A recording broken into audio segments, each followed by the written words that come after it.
Good morning and happy Thursday. I praise the Lord for another night that He has given, that we can actually rest and come into His presence this morning. So, our next subtitle is called Full Submission. And question 5a: how can we be encouraged by the example of the early Christians in Macedonia? From 2 Corinthians 8:1-5. And it says, "Moreover, brethren, we do you to wit of the grace of God bestowed on the churches of Macedonia, how that in a great trial of affliction the abundance of their joy and their deep poverty abounded unto the riches of their liberality. For to their power I bear record, and beyond their power they were willing of themselves, praying us with much entreaty that we would receive the gift and take upon us the fellowship of the ministering to the saints.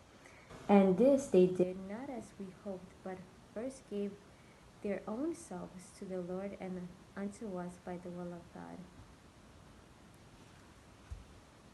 Nearly all the Macedonian believers were poor in the world's goods, but their hearts were overflowing with the love for God and His truth, and they gladly gave up for the support of the gospel.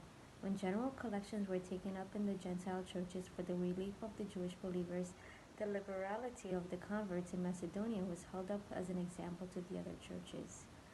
So this is something that is beautiful. Even though they were not wealthy, they gave all they had, and they were blessed. And it's recorded in the sacred book that they gave with all their heart. So when we give with all our heart, God blesses abundantly. Question B: how does Christ summarize our duty as believers? Mark 12:29-31. And Jesus answered him, "First of all the commandments is, Hear, O Israel, the Lord your God is one Lord.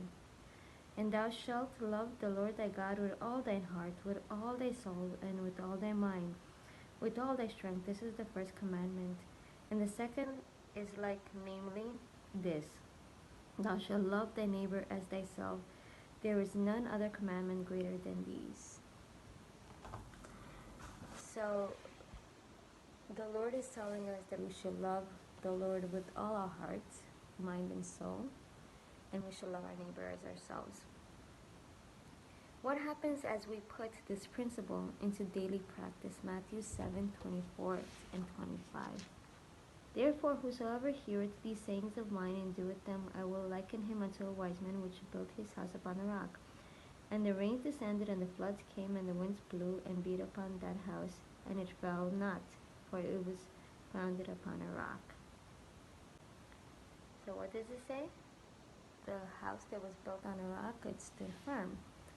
So the note under B says, the whole being is to be consecrated to the service of the Master. No one can be truly united with Christ, practicing His lessons, submitting to His yoke of restraint without realizing that which he can never express in words. New, rich thoughts come to him. Light is given to the intellect, determination to the will, sensitivity to the conscience, purity to the imagination. The heart becomes more tender, the thoughts more spiritual, the service more Christlike. In the life there is seen that which no words can express: true, faithful, loving devotion of heart, mind, soul, and strength to the work of the Master. So when we connect with Jesus daily, we become like Him. What did they say about the disciples after 3.5 years of being with Jesus? That they spoke like Him, that they acted like Him, and we need to be able to have that full submission, to be able to ask the Lord, give me your wisdom, that I may be able to be an example, be a blessing. And when we seek His kingdom first, He will definitely. My mom has a saying: God is not a debtor to anyone, because God will repay, and He will repay abundantly. So may we have this love of Jesus and the love for our neighbors as ourselves. When how do we love ourselves? We clothe ourselves, we feed ourselves, we take care of our health and everything, that we need. So we should be able to do the same thing for the people around us, and the Lord will bless. So I wish you a blessed day, and we'll see you tomorrow. Take care.